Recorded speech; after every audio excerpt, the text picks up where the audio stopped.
Um, there's something else in the middle of the screen. I did the roll call. Is there any public participation? Anyone want to make some comments? Do we see any, Katie? Not seeing any. Nope. We'll go on to administration. Item 4A, approval of the minutes. Is there any participation? Anyone want to make some comments? You could all go on mute if you're a attendee, just as we're presenting here. Thanks. All right. The approval of the minutes of the July 12th, 2022 regular meeting. Does anyone have any changes, thoughts? Everyone, I'm assuming everyone read them. Okay, seeing no comments, all in favor, approve of them? Say aye. Everybody's unanimous. Item B, 4B, is approve the redevelopment agency statement of revenues and expenditures and the balance sheets for all funds for fiscal year ending June 30th, 2022. I'll turn that over to Brian. Yeah, okay, great. So I'll be presenting tonight. Eugene is actually out on vacation. What you have in front of you or in your packet is actually the balance sheets the year to end June 30th. So as you recall, we have multiple accounts, multiple funds. Operating Fund 100 is really our operating account. If you follow along with me, I believe it's page 6 of your packet. We identify that Operating Fund 100 has revenues of $1.429 million versus budgeted revenues of $1.421 million, resulting in a favorable variance of about $7,700.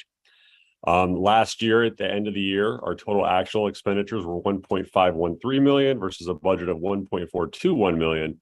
That unfavorable variance was due to the higher personnel expenses that were sort of incurred as a result of new grants that we received that weren't anticipated when we first developed the initial budget. And that was offset actually by lower administrative expenses of about $18,000. This was the same for the operating deficit that's referenced here for $84,000, resulting in that unfavorable variance as a result of those higher personnel expenses and the grant program revenues and expenditures we didn't anticipate when we originally did the budget. In terms of the Operating Fund 100, there's actually additional detail included on page, let me pull that up real quick. On page 16, I believe. I could reference there. Give me one second. It's actually page 22. So going into our operating account as of where we are today, Operating Fund 100, we're obviously just 1 month into the budget. I had actual revenues of $115,000 versus budgeted revenues of $118,000, resulting in an unfavorable variance of $3,500. Total actual expenditures of $122,000 versus $139,000 resulted in a favorable variance of $17,119. And this is, we're actually tracking behind our planned personnel expenditures and administrative expenses at this point in the year. The other accounts are obviously the more detailed breakout of our balance sheets, where we ended up with Fund 500, which is our CDBG account, and then other sort of operating accounts that we use for transactional business, and you can reference those on the balance sheet.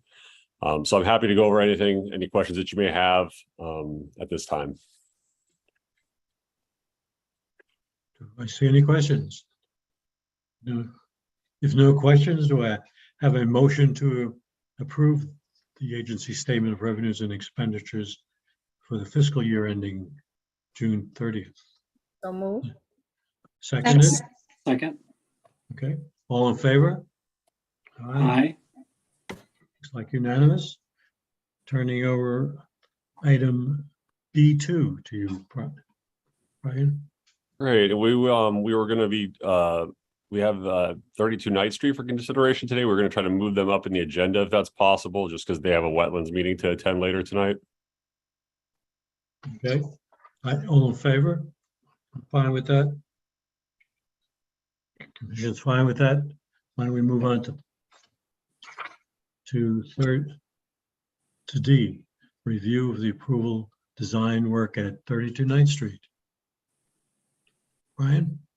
Great. So we have the actual applicant and our third-party design reviewer in attendance today. the project, I think the best way to go forward with it would be the applicant. If you could just give a brief presentation, and then we could hear from our reviewer in terms of the initial comments. And I know you guys actually submitted a new plan set today addressing some of those comments. So do we have someone from BFJ here in attendance? Just want to confirm. Yes, Brian, that's me, Taylor Young. I'm the reviewer with BFJ Planning. Okay, great. And I think, Craig, are you presenting on behalf of the applicant?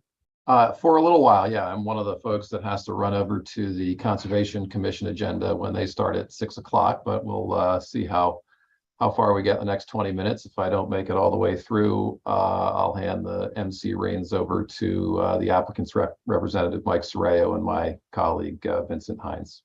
Okay, great. So yeah, if you just want to give a brief overview, just kind of introducing the project to the board, Craig, and then Taylor could give his comments. We could have a discussion from there. That'd be absolutely. I'll share my screen. It's helpful. So we are here to talk about 32 Knight Street, which you see in the middle of this Google aerial.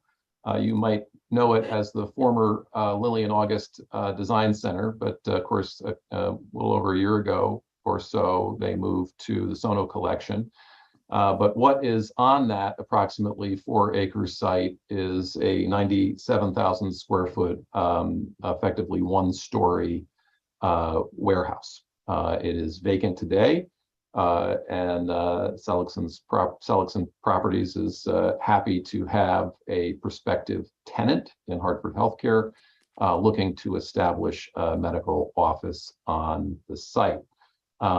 The proposed plan is to adaptively reuse a portion of the existing building. This is kind of a simplified colored version of the site plan. That tan color is the existing building. The gray is the existing parking, and the green is some of the vegetation on site.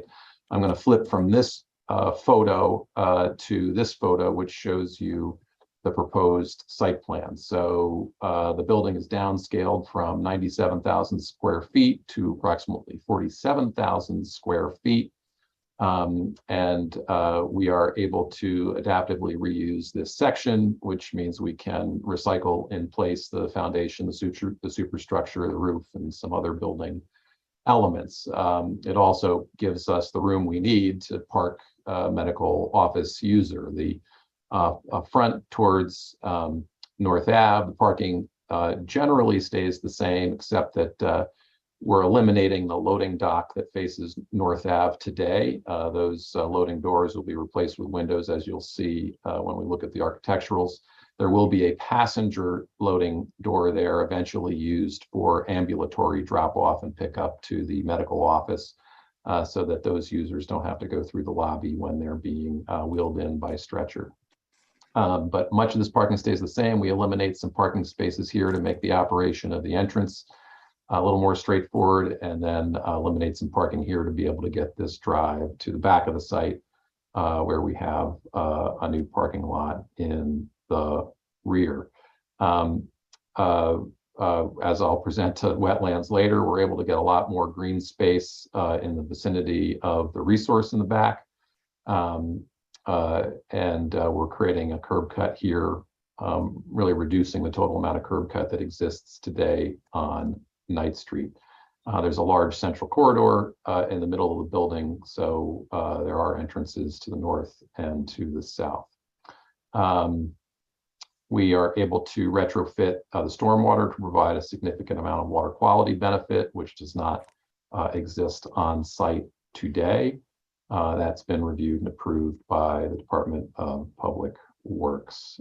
So here's kind of a rendered site plan prepared by Eric Rains, Landscape Architecture, who's also on the call tonight. We think this accurately represents just about everything, except again, in accordance with the comments from BFJ, the design reviewer. We've added islands in the center of this rear parking lot and added 8 trees or 4 trees there. That's shown, which show up on the more detailed landscape architectural plans. I think with that basic site orientation, we can leave it. I can hand the mic over to Shannon Zwick of MBH Architecture, and she can give you a basic review of the exterior of the building. Shannon, I don't know if you want to share your screen or if you want me to go through some plans. You can go through some plans of what you have. That's fine. Okay, yeah, I have the four corner renderings if you want to speak to Yep. those. Okay, so the proposed design that we worked out incorporates high and low parapets, which you can see here. It gives on the north, south, and west walls. We're going to help to break up the long facades and divide the building mass into smaller components instead of it being one long facade as it currently is, which gives it more of a pedestrian feel. One of the things we wanted to do was we had this rotunda, which you can see in the center. The rotunda is going to kind of act as our anchor for the building at the intersection of Route 1 and Knight Street. The design incorporates about a 70-foot diameter, high sloping rotunda of glass and metal panel to create a clean, modern look. And we wanted to have that as our visual anchor for the site. We've carefully considered a combination of sustainable building materials such as regional resources. We insulated reflective low E glazing, a selection of energy efficient HVAC, plumbing, and electrical equipment. The glazing installed around the exterior of the building will also include ambient natural light, which will filter into the central areas of the building, allowing for better wellness of the patients with having the natural light. So in this drawing, you can kind of see we're getting rid of the loading dock. That'll be our patient drop-off. We will also be reusing some of the brick that's currently there on the east wall. That whole facade is kind of staying on the east side along the river. And we're incorporating and doing adaptive reuse of the structure and some of the roof and areas. So we're trying to reuse some of that stuff that is currently there on the site. Visitors entering the site will be able to easily identify the front glass curtain wall entrance and glass covered canopy. The canopy will complement the building design. It allows the natural light to kind of enter into the main entrance and galleria spaces, making it feel more welcoming while providing protection for visitors by having a vestibule area that's out of glass. At the rear of the building, if you want to go down, we'll have a canopy and vestibule that extend out of the building, allowing for a drop-off canopy that will actually be able for visitors to pull up with their cars, park under the canopy, get out, or load patients coming into the facility.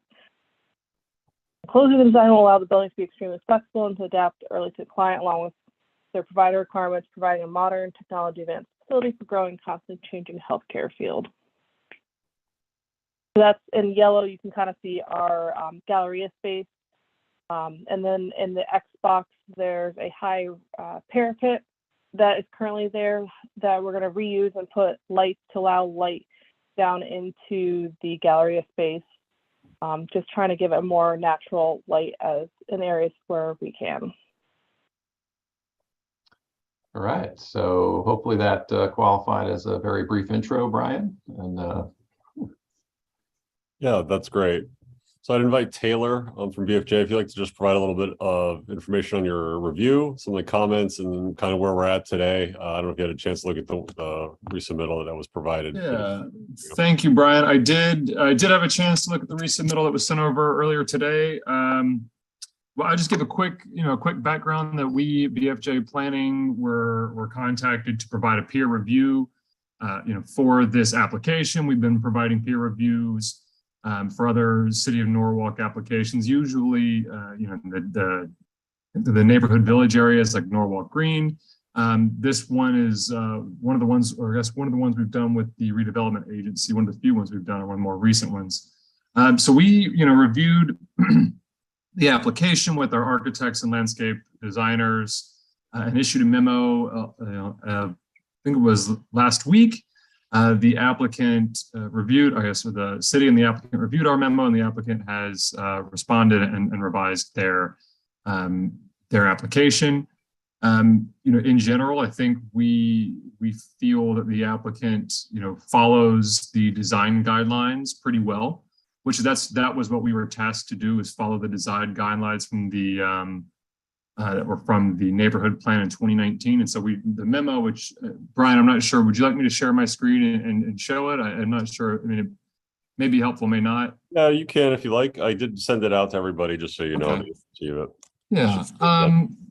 Yeah, if everyone had a chance to review it, then I think it's fine. You know, I just kind of we went through each part of the design guidelines and tried to state, you know, how they met them or where we thought they could improve for each one.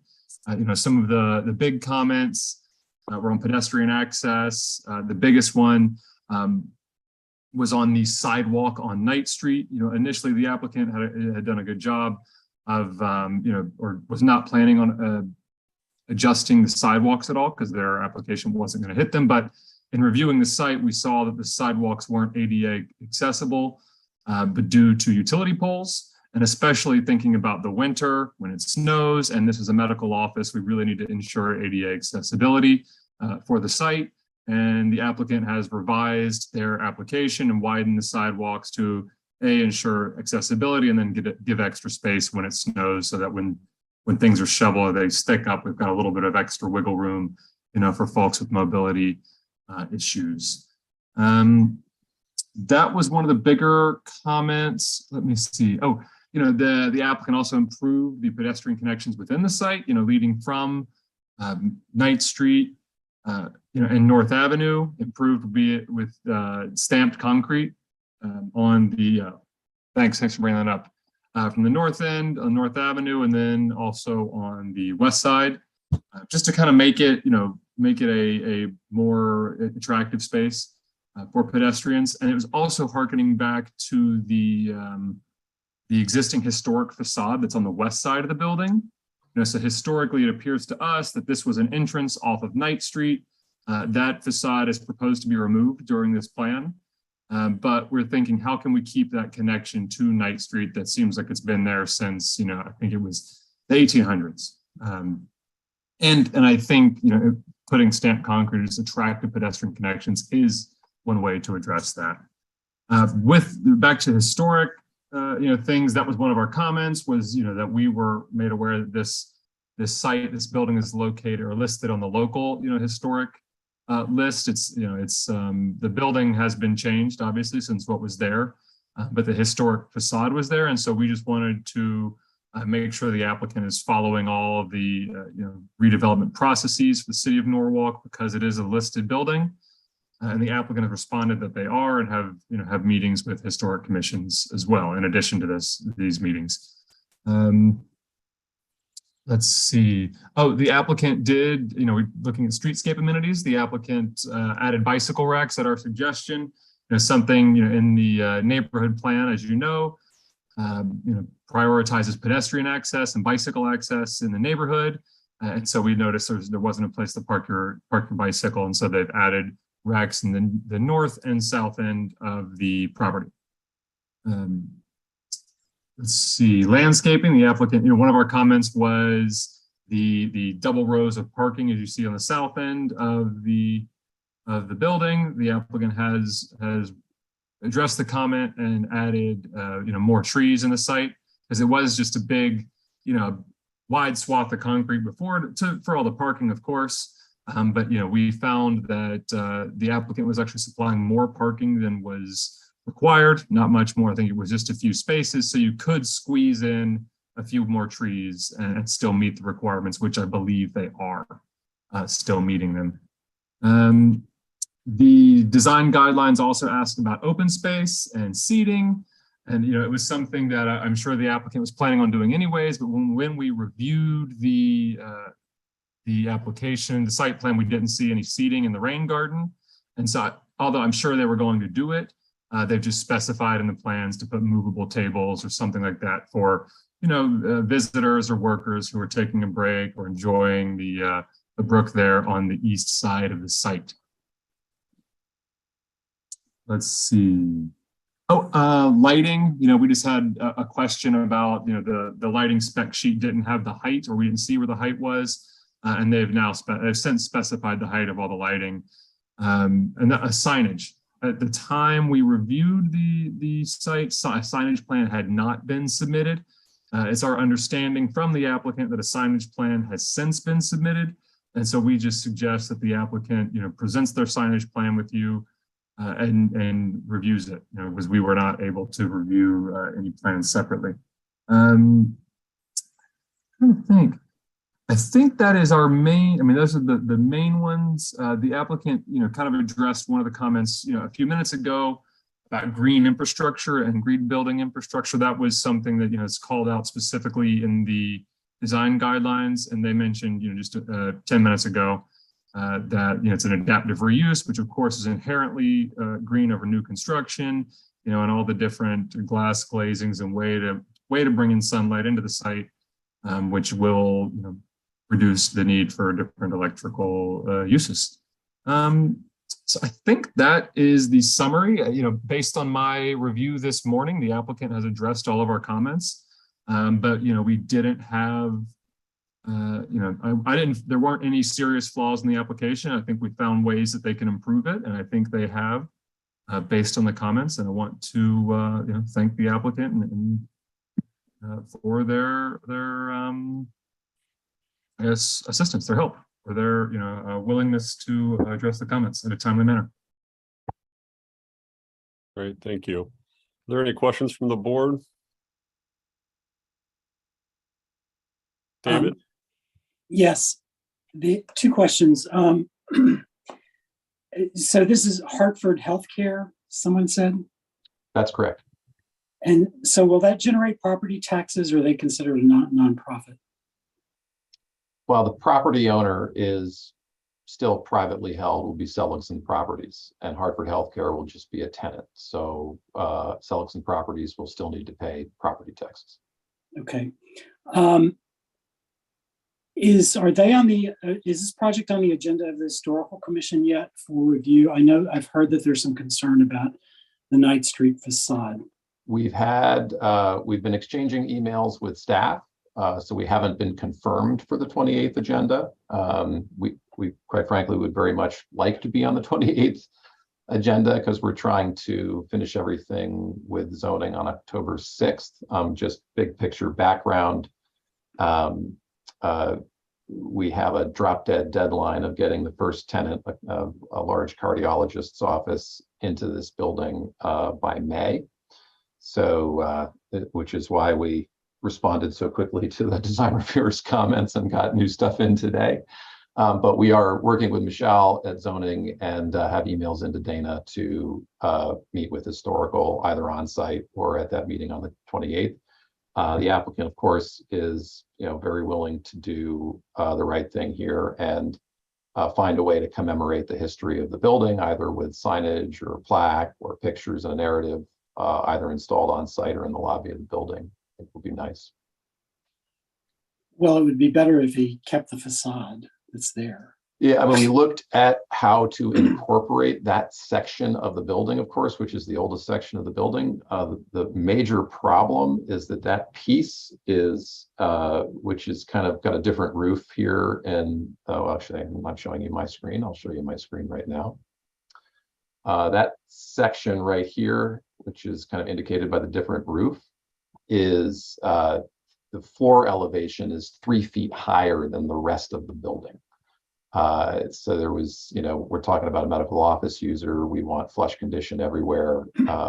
And we looked at how to carve up this building many different ways, including how to deal with that. And ultimately it was decided to be untenable for the user. Okay. But again, we're happy to let historical take the lead on that and do our best to incorporate their comments.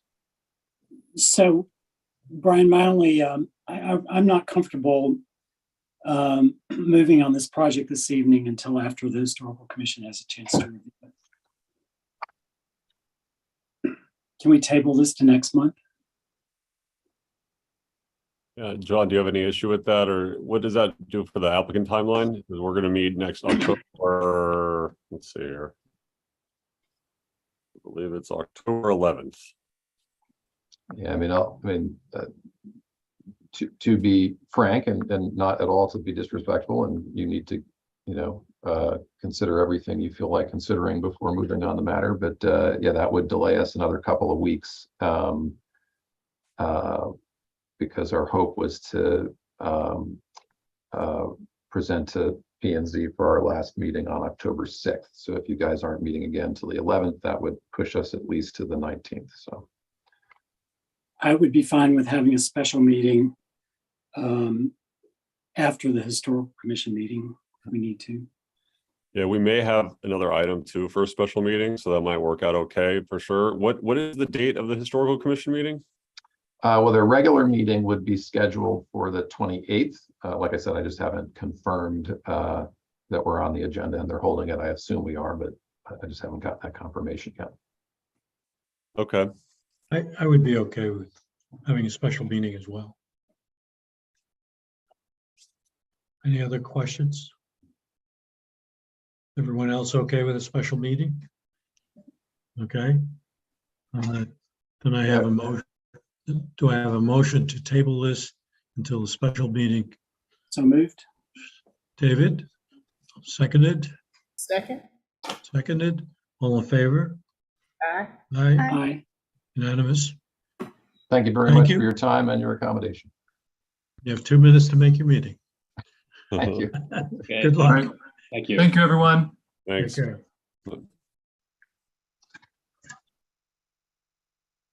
Go back to the beginning of business, and that'd be 5A, Sono collection sign updates, and it will be approved the updated signage plan and review policy.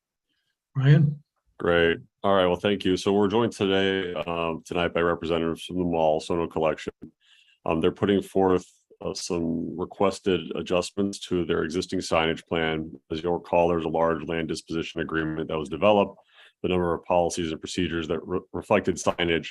The initial policy that was in place was that the agency, given the concern that there would be a lot of volume, particularly when the mall just first opened, would actually have a third-party review these sort of signages, similar to what we just did for the design review. The company that actually was engaged to do that, an actual individual, has since moved on, and they're actually not offering that service anymore. And given the volume that we expect and see, I think this is something that we could discuss, obviously, but we could accommodate this in-house just as we accommodate other sign reviews in conjunction with the LDA. And if there's anything that needs to be elevated to this board, we'll happily do that, obviously.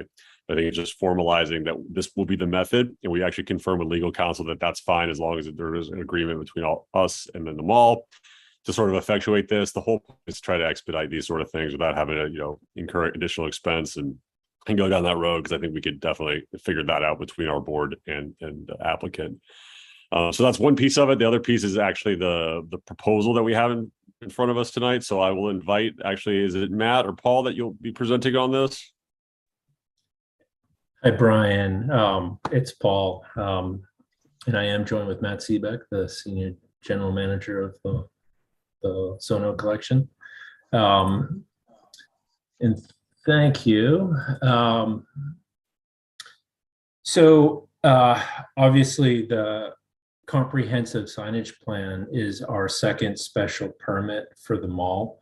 It was a separate application, and we spent a pretty significant amount of time working with the redevelopment agency, specifically Steve Cecil of Harriman Engineering, on making sure the signage was appropriate for the building.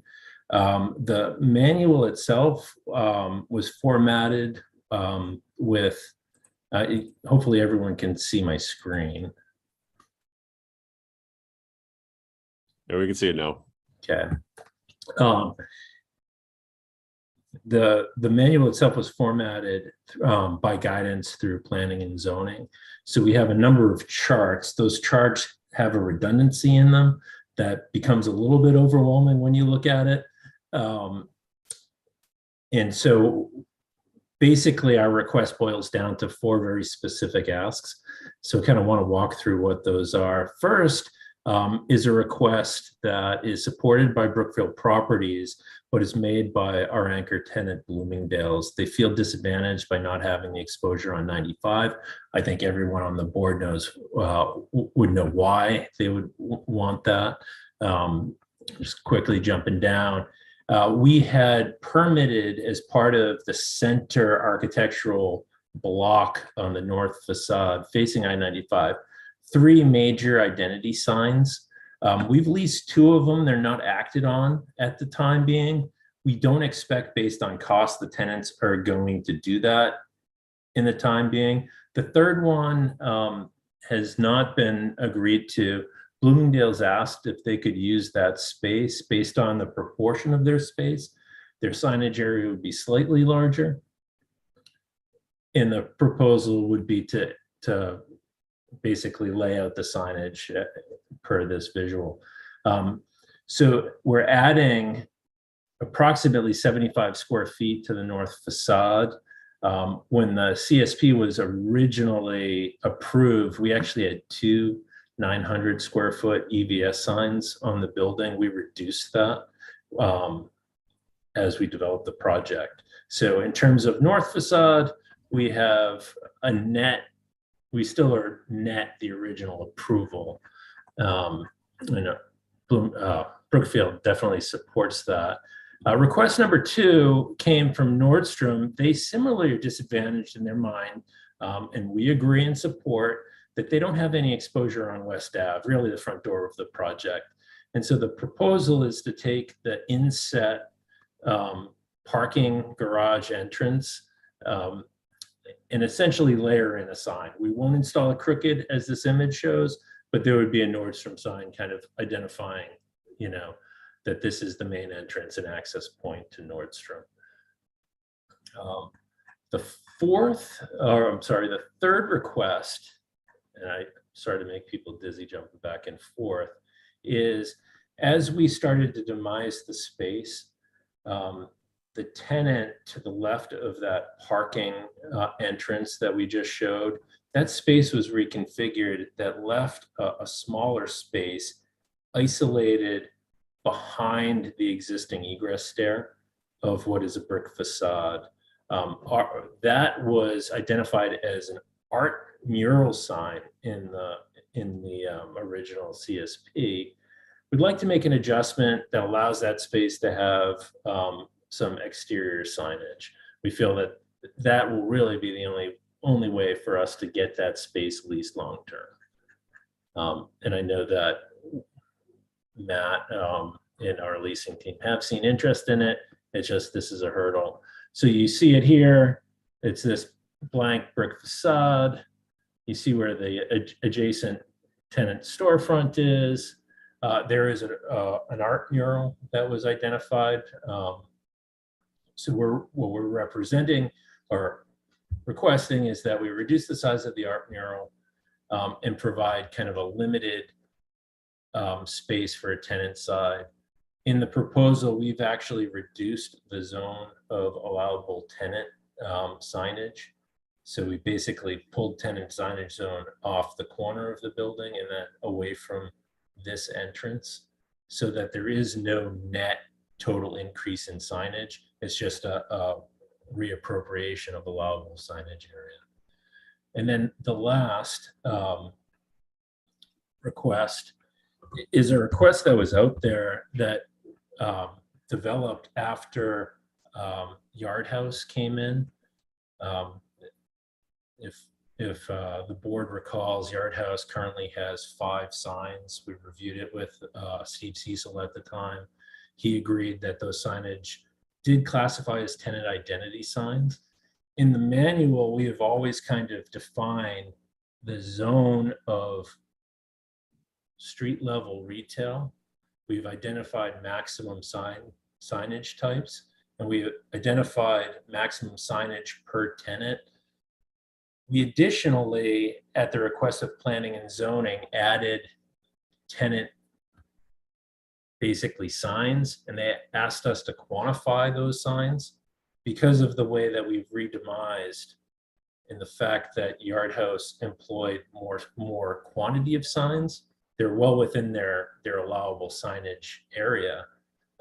We're making an adjustment to the total number of signs on West Ave, not increasing the allowable signage area, simply adding more signs so that those spaces that have yet to open, those tenants will have signs. So that is the gist of it. There's a lot of red on this manual. It's all trying to keep all of the charts consistent. Any questions?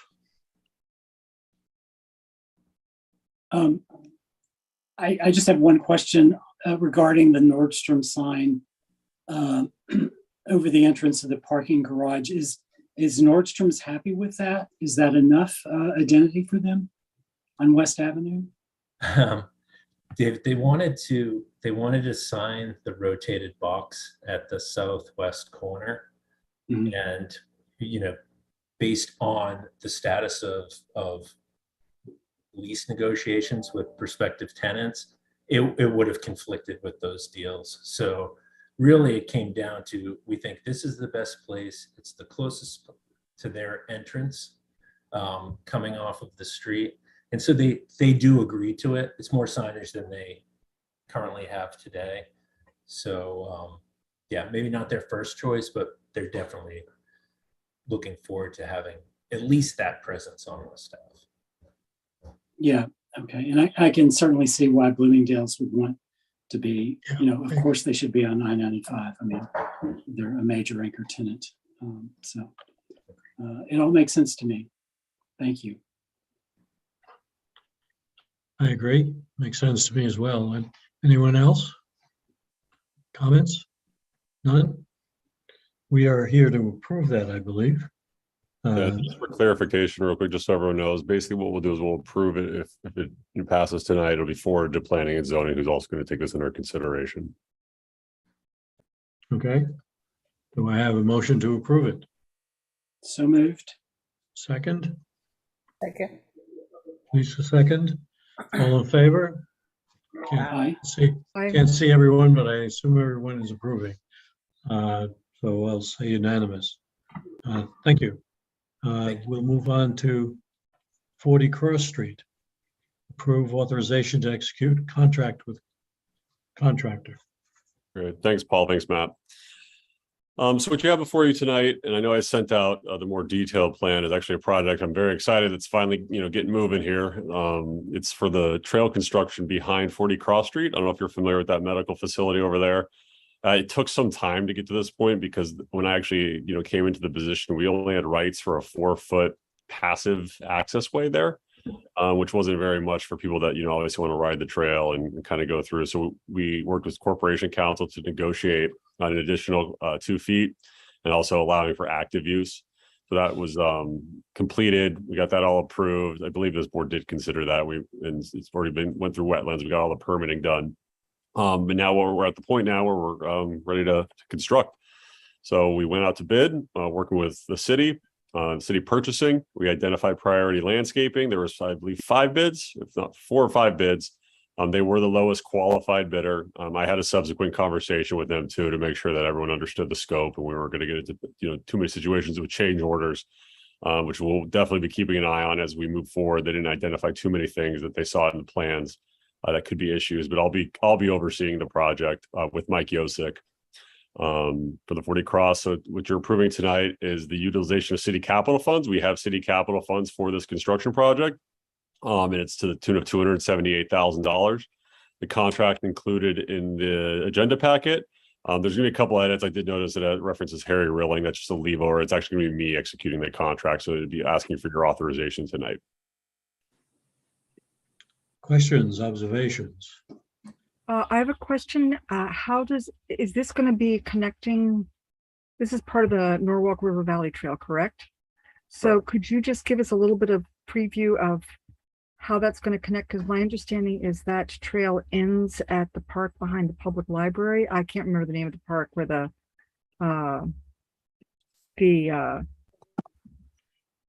I just can't remember the name of the park there. Union Park. Thank you.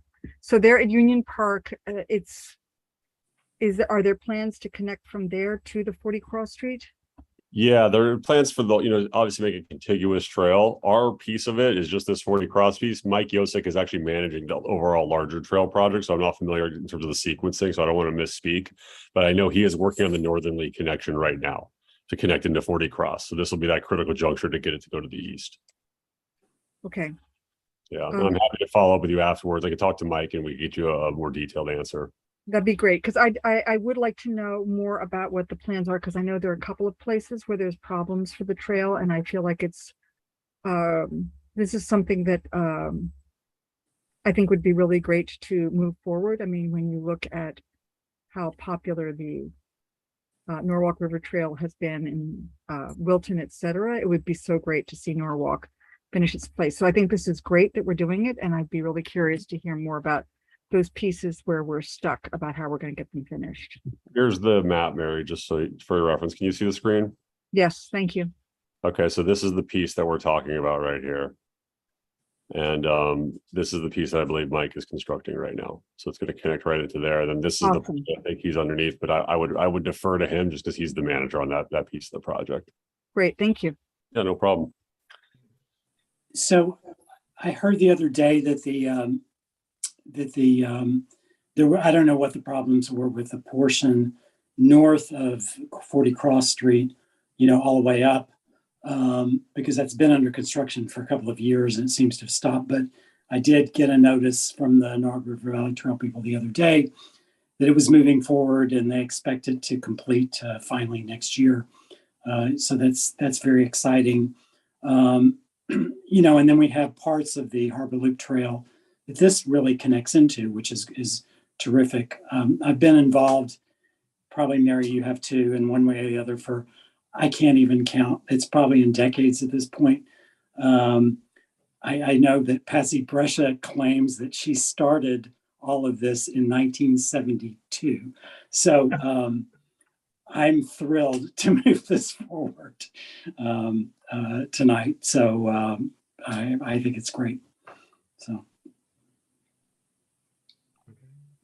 Need an official vote. Do I have a motion? So moved. I'll Seconded. second. Seconded. All in favor? Aye. Unanimous. Okay. Moving on to where we are now, the Brownfield Phase 2 contract. Ryan? All right, great. So what you have before you is a proposal to do a phase 2 environmental assessment for the property adjacent, the city-owned property adjacent to the YMCA site at 340, 350 West Ave. I know that's gone through a number of discussions in terms of what development might go there. In the past, there's been some entitlements that haven't gone through. There's some interest, I believe, in selling the property as it stands. The point of this is to really just get the environmental assessment work done so we have a handle on what would need to be cleaned up there if the city were ever interested in transferring ownership of that property for whatever use. The urgency, I guess, is because we've been notified by EPA that that there's a lot of funds available this go around as a result of some of the Biden infrastructure money that has come through EPA. They've actually tripled the allotment for brownfields remediation this year over past years. So what we want to do is to put forth 2 applications. One is for Webster Lot, and then this one is for 340, 350 West Ave. We do not have, in order to apply, we need to have a phase 2 ESA done.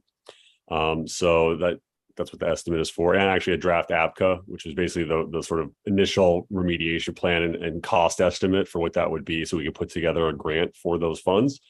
We were fortunate. I don't know if you recall, we did put a resolution in a couple of meetings ago to DECD for a $200,000 brownfields grant. We did receive that, so that's good news to report out for the brownfields GIS application. But we did include a portion of that to pay for assessments. And I know we just got awarded that last month, but I did talk to our project manager at DECD, and they did say that we could actually incur these expenses underneath that grant. We wouldn't be able to actually get them reimbursed until I sign the grant agreement, but that's actually in our hands already. So we'll be signing that before we actually, incur too many of these expenses here. I know it's probably a lot of detail on the administrative side, but just wanted to kind of let you all know what was going on. And then I'm asking for your approval tonight to authorize the contract with VHB. We did receive 3 quotes on VHB being the lowest provider in accordance with city's procurement policy. Okay. Any questions, comments, So- observations? Just to be clear, Brian, this is for that area that's currently a parking lot next to the Y, that small space the city owns. Correct. And then I believe, the state owned also a little piece, but I think the city got that. Does that include that piece too? I don't want to misspeak, but what I know about that is the city does not have it, but they have discussed what it would be to purchase it. And I think it's to the tune of $100,000 or something. I could confirm that for you. I have an email with that in there. But there's still a portion that's still retained by the city, but the city could actually obtain, that as an option. So will the study cover that piece? We'll only be assessing the city owned just because we have ownership right now. But it should imply what's going on there enough for us down the road. Okay. Great. Thank you. Yep. It's really the whole point is just to prepare it as far as we can so that we don't have to do this at the last minute. It's just some decisions are being made. Sure. So just for clarification, so currently there are no plans for that property? Yeah, we don't currently have any plans. There was a plan that was approved, but that's since, moved on. I'm talking about what was the Y building itself, because they were going to do a Medical senior Yeah, the place Maple. yeah. Maplewood thing. Yeah, but I'm aware that there's an interest in selling that property. So we're just kind of anticipating who may buy it, may be interested in obtaining the city-owned piece. Thank you. Okay. To have a motion to approve Brian's authorization to execute the contract with HP. I'll make the motion. No second. Second. All in favor? Aye. Carried unanimously. Okay. That takes us through our business on the agenda. We have new business and old business. I don't see any, or I haven't heard any, unless somebody wants to bring up a point. If not, I will call for the adjournment of this meeting so we can move on to the Norwalk. For a motion to adjourn. So moved. Second. Seconded. All in favor? Aye. I'm doing this for the lawyers, Mary. So we'll move on to the Norwalk. I'll call it to order at 6:18. Roll call is, we're all here, as we were in the other meeting. Is there any public participation on this? Seeing none, we'll go to administrative approval of the minutes of the May 10th, 2022 meeting. We'll have a motion to approve the minutes. So moved. Seconded, okay. Any questions, changes, corrections? Seeing none, all in favor of approving the minutes? Aye. Carried unanimously. B, financials. Brian. Yeah, great. So on page 4 of your Norwalk agenda, you'll see the detailed overview that was prepared by Eugenia. Of course, I'm handling it tonight in terms of presentation, but it's pretty straightforward. Operating 400 has expenditures of 18,658 in revenue. I'm sorry, as 18,658 in revenues with $12,810 in expenditures, resulting in an operating surplus of $5,800. In general, the operating fund 400 has assets of $784,000, liabilities of $424,000, and net assets of $359,000. So that's pretty much the detail there. I'm happy to go into anything or any questions you may have. Questions? None? Motion to approve. No more. David moves it, seconded by Lisa. All in favor? Aye. Aye. We have, at this point, I will ask for a motion to go into executive session to discuss the Affordable Housing Rehabilitation Program. We have a motion to go into. David? So, okay, all approved. Aye. We're officially going into executive session. We're not going to change our. Let me close down the live stream first Okay, before that's you fine.